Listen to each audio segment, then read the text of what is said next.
ಸ್ಮಶಾನ ಕಾಳಿ ವಿಶೇಷ ಕಾರ್ಯಕ್ರಮಕ್ಕೆ ಸ್ವಾಗತ. ಸಾತ್ವಿಕ ಶಕ್ತಿಯನ್ನು ಹೇಗೆ ಜನರು ನಂಬ್ತಾರೋ ಹಾಗೆ ತಂತ್ರಶಕ್ತಿಯನ್ನು ಕೂಡ ನಂಬ್ತಾರೆ. ತಂತ್ರಶಕ್ತಿಯಲ್ಲಿ ವಿಶೇಷವಾಗಿ ಮಹಾಕಾಳಿ ಆರಾಧನೆ ಎಲ್ಲೆಡೆ ಕಂಡುಬರುತ್ತೆ.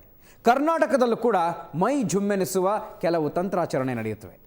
ಶಿವಮೊಗ್ಗದಲ್ಲಿ ನಡೆಯುವ ಸ್ಮಶಾನ ಕಾಳಿ ಉತ್ಸವ ಅವುಗಳಲ್ಲಿ ಒಂದು.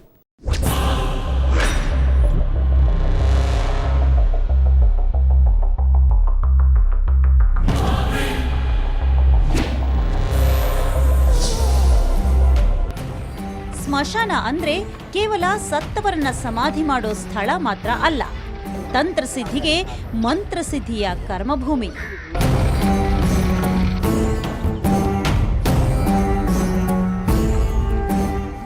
ಅದರಲ್ಲೂ ಅಮಾವಾಸ್ಯೆ ಹಾಗೂ ಹುಣ್ಣಿಮೆಗಳಲ್ಲಿ ಸ್ಮಶಾನದಲ್ಲಿ ವಿಚಿತ್ರ ಪೂಜೆ ಪುನಸ್ಕಾರಗಳ ಆಚರಣೆ ನಡೆಯುತ್ತೆ. ಅಂತ ಒಂದು ವಿಚಿತ್ರ ಆಚರಣೆ ಶಿವಮೊಗ್ಗದಲ್ಲಿ ಇತ್ತೀಚೆಗಷ್ಟೇ ನಡೆಯಿತು.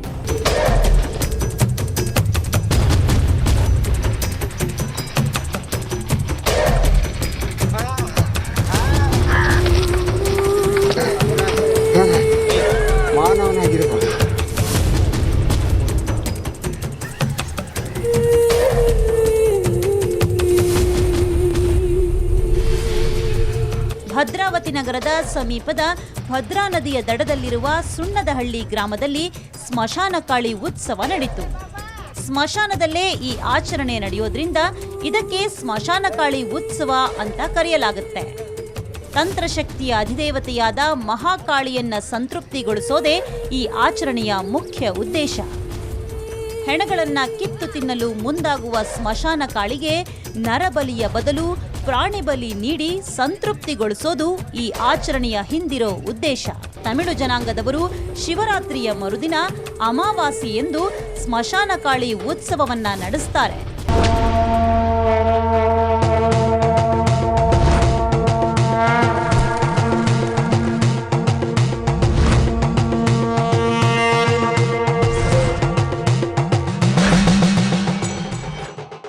ಸ್ಮಶಾನ ದುರ್ಗಿ ಅಥವಾ ಅಂಗಾಳ ಪರಮೇಶ್ವರಿಯನ್ನು ಮಣ್ಣಿನಲ್ಲಿ ಅಂಗಾತ ಮಲಗಿದ ಹಾಗೆ ಆಕೃತಿಯನ್ನ ಮಾಡಲಾಗಿರುತ್ತದೆ. ಮಣ್ಣಿನ ಮೂರ್ತಿಗೆ ಕೈಬಳೆ, ಕಾಲ್ಗೆಜ್ಜೆ ಸೇರಿದಂತೆ ವಿವಿಧ ಆಭರಣದ ಜೊತೆಗೆ ಅರಿಶಿಣ, ಕುಂಕುಮದ ಲೇಪನ ಮಾಡಲಾಗುತ್ತದೆ. ಈ ರೀತಿ ಸಿದ್ಧಗೊಳ್ಳುವ ದುರ್ಗಿಯ ಕಾಲಿನ ಕೆಳಗೆ ಪಾವಡಿರಾಯ ಹೆಸರಿನ ಸೇವಕನಿರುತ್ತಾನೆ. ಈ ಮರದ ಮೂರ್ತಿಯ ಕಾವಲು ದೇವರಿಗೂ ಹೂವಿನಿಂದ ಅಲಂಕರಿಸಿ ವಿವಿಧ ನೈವೇದ್ಯಗಳನ್ನು ಇಡಲಾಗಿರುತ್ತದೆ.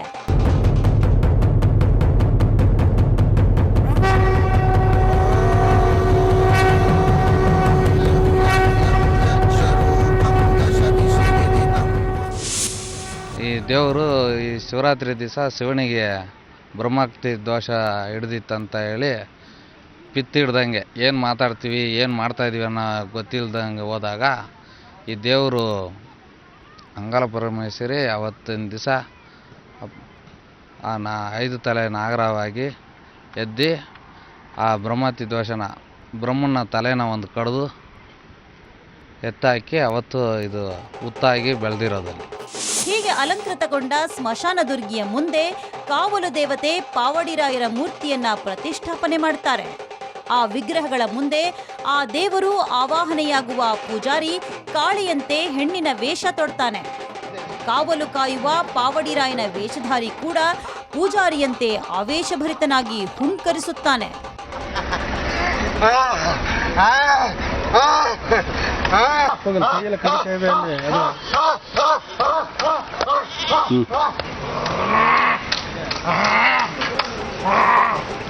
ಸ್ಮಶಾನ ಕಾಳಿಯನ್ನ ಆವಾಹನೆ ಮಾಡಿಕೊಳ್ಳುವ ಪೂಜಾರಿ ಕಾಲಿಗೆ ಗೆಜ್ಜೆ, ಕೈಗೆ ಬಳೆ, ಮೈ ಮೇಲೆ ಸ್ತ್ರೀ ವಸ್ತ್ರಧಾರಿಯಾಗಿ ಮಾರ್ಪಾಡಾಗ್ತಾನೆ. ನಂತರ ಸ್ತ್ರೀ ವೇಷಧಾರಿ ಪೂಜಾರಿ ಚಿತ್ರ ವಿಚಿತ್ರವಾಗಿ ನರ್ತಿಸ್ತಾನೆ. ಅವನ ನೃತ್ಯಕ್ಕೆ ಪೂರಕವಾಗಿ ತಮಟೆ ಹಾಗೂ ವಾದ್ಯಗಳನ್ನ ಬಾರಿಸಲಾಗುತ್ತೆ.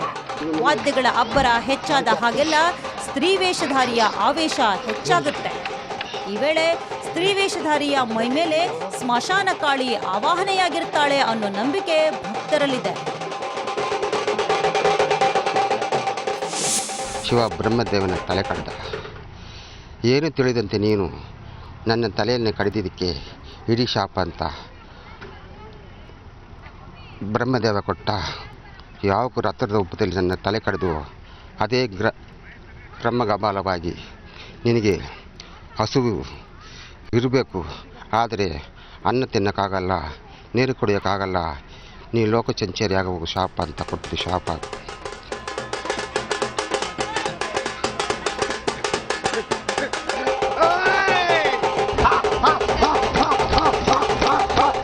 ಉಗ್ರರೂಪ ತಳೆಯುವ ಸ್ಮಶಾನಕಾಳಿ ವೇಷಧಾರಿ ಮಸಣದಲ್ಲಿನ ಹೆಣಗಳನ್ನ ಕಿತ್ತು ತಿನ್ನಲು ಮುಂದಾಗಿ ನರಬಲಿಯನ್ನ ಕೇಳ್ತಾನೆ.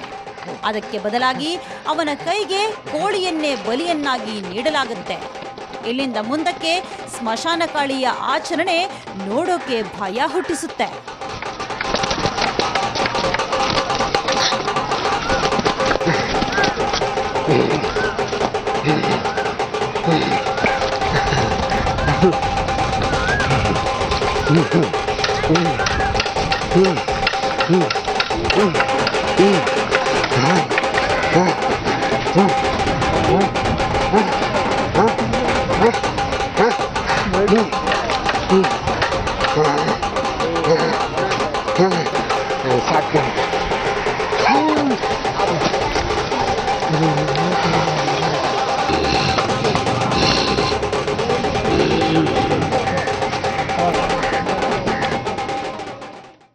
ಸ್ಮಶಾನಕಾಳಿ ಆಚರಣೆಯ ಜೊತೆಗೆ ಪಾವಡಿ ರಾಯನ ಉತ್ಸವವು ಕೂಡ ಸ್ಮಶಾನದಲ್ಲಿ ನಡೆಯುತ್ತೆ.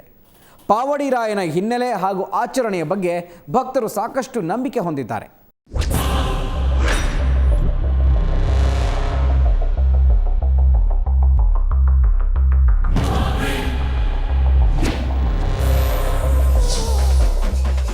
ಪೂಜಾರಿಯ ಮೈಮೇಲೆ ಆವಾಹನೆಗೊಂಡ ಆದಿಶಕ್ತಿ ಅಂಗಾಳ ಪರಮೇಶ್ವರಿ ಹರಕೆಯ ರೂಪದಲ್ಲಿ ಭಕ್ತರು ನೀಡಿದ ಕೋಳಿಗಳ ಬಲಿ ಪಡಿತಾಳೆ. ಈ ವೇಳೆ ಅಲ್ಲಿ ನೆರೆದಿದ್ದವರಲ್ಲಿ ಕೆಲವರ ಮೈಮೇಲೂ ದೆವ್ವ ಭೂತ ಆವಾಹನೆ ಆಗ್ತಾವಂತೆ.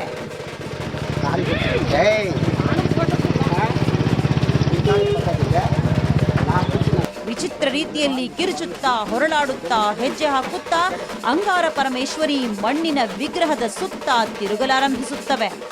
ಕೊನೆಗೆ ಪೂಜಾರಿಯ ಮೈಮೇಲಿರುವ ದೇವಿ ಈ ದೆವ್ವಗಳನ್ನ ಬಡಿದು ಓಡಿಸ್ತಾಳೆ ಅನ್ನೋ ನಂಬಿಕೆಯೂ ಇದೆ. ಒಂದೆಡೆ ಪೂಜಾರಿಯ ಮೈಮೇಲೆ ಬರುವ ಸ್ಮಶಾನಕಾಳಿಯ ರುದ್ರತಾಂಡವ, ಇನ್ನೊಂದೆಡೆ ಭೂತಗಳ ನರ್ತನ ಭದ್ರಾ ನದಿಯ ಸ್ಮಶಾನದ ದಡದಲ್ಲಿ ಭಯಾನಕ ಲೋಕವನ್ನೇ ಸೃಷ್ಟಿ ಮಾಡುತ್ತೆ.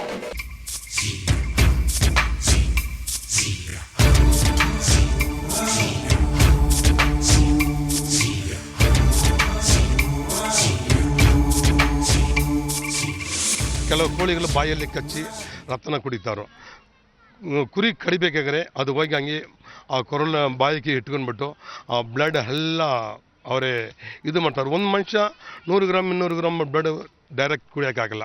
ಇಂಜೆಕ್ಷನ್ ಥರ ಏನು ಬೇಕಾದ್ರೆ ಮಾಡ್ಬೋದು. ಇವರು ಈ ಥರಲ್ಲಿ ಮಾಡ್ತಾರಂದರೆ ಅದು ದೇವರು ಅಂತ ಹೇಳ್ಬೋದು ಬಿಟ್ಟು ಮನುಷ್ಯರು ಇದು ಮಾಡ್ತಾರಂತ ಇದು ಯಾವ ವಿಷಯದಲ್ಲಿ ಹೇಳೋಕ್ಕಾಗಲ್ಲ ಸರ್. ಇದು ನಿಜವಂತ ದೇವರು. ಇದೆಲ್ಲ ಮುಗಿದ ಬಳಿಕ ಭಕ್ತರು ದೇವಿಗೆ ನೈವೇದ್ಯವನ್ನ ಅರ್ಪಿಸ್ತಾರೆ. ಅಲಸಂದೆ, ಹುರುಳಿ, ಹೆಸರು, ಅವರೆ, ಬಟಾಣಿ ಸೇರಿದಂತೆ 9 ರೀತಿಯ ಬೇಯಿಸಿದ ಕಾಳು, ಅಕ್ಕಿ ಹಿಟ್ಟಿನಲ್ಲಿ ಮಾಡಿದ ಕಜ್ಜಾಯದ ಎಡೆಯನ್ನು ಇಡಲಾಗುತ್ತದೆ. ಇನ್ನು ದೇವಿಯ ಶಿಷ್ಯ ಪಾವಡೇರಾಯನ ಮರದ ಮೂರ್ತಿ ಎದುರು ಮಂಡಕ್ಕಿ, ಮದ್ಯ ಮೊದಲಾದವುಗಳನ್ನು ಇಡ್ತಾರೆ.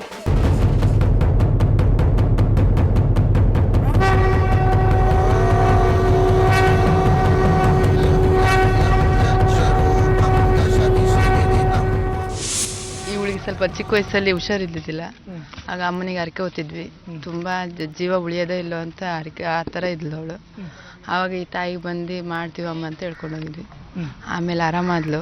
ಇವಾಗ ಬಂದು ಪೂಜೆ ನೆರವೇರಿಸ್ಕೊಂಡು ಹೋಗ್ತಾ ಇದ್ವಿ. ಆದಿಶಕ್ತಿ ಅಂಗಾಳ ಪರಮೇಶ್ವರಿ ಸ್ಮಶಾನದಲ್ಲಿ ನೆಲೆಸಲು ಪುರಾಣ ಐತಿಹ್ಯವಿದೆ.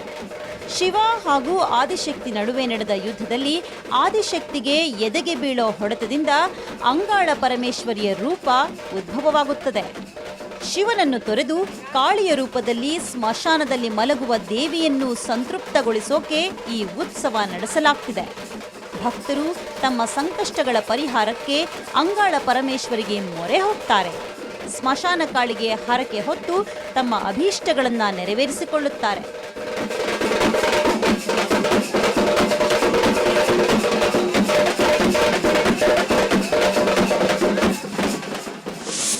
ನಾನು ಪೂಜೆ ನೋಡೋಕೆ ಬಂದಿದ್ದೀನಿ.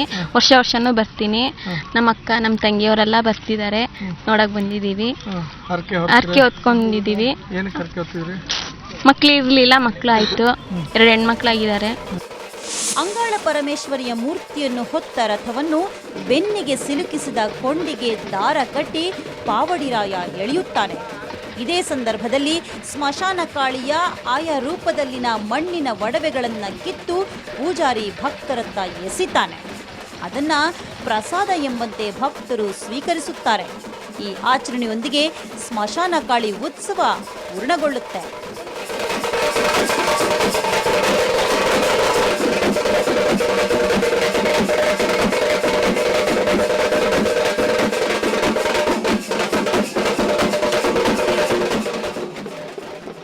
ಒಟ್ಟಿನಲ್ಲಿ ಶಿವರಾತ್ರಿಯ ಮರುದಿನ ಸ್ಮಶಾನದಲ್ಲಿ ರಕ್ತದ ಕೊಳಿ ಹರಿಯುತ್ತೆ. ಮಾನವ ರೂಪದಲ್ಲಿ ದೇವರೇ ಕುರಿ ಕೋಳಿಗಳನ್ನು ಬಾಯಲ್ಲಿ ಸಿಗಿದು ರಕ್ತ ಹೀರುತ್ತವೆ ಅನ್ನೋ ನಂಬಿಕೆ ಜನರಲ್ಲಿದೆ. ನಂಬಿಕೆಯ ಹೆಸರಿನಲ್ಲಿ ನಡೆಯುವ ಇಂತಹ ಆಚರಣೆಗಳು ನಿಜಕ್ಕೂ ಭಯಾನಕ. ಜನರಲ್ಲಿ ಅರಿವು ಮೂಡದ ಹೊರತು ಇಂತಹ ಆಚರಣೆಗಳನ್ನು ನಿಲ್ಲಿಸೋಕೆ ಸಾಧ್ಯವಾಗೋದಿಲ್ಲ. ಇದು ಈ ಹೊತ್ತಿನ ವಿಶೇಷ. ನೇರ, ದಿಟ್ಟ, ನಿರಂತರ ಸುದ್ದಿಗಾಗಿ ನೋಡ್ತಾ ಇರಿ ಸುವರ್ಣ ನ್ಯೂಸ್.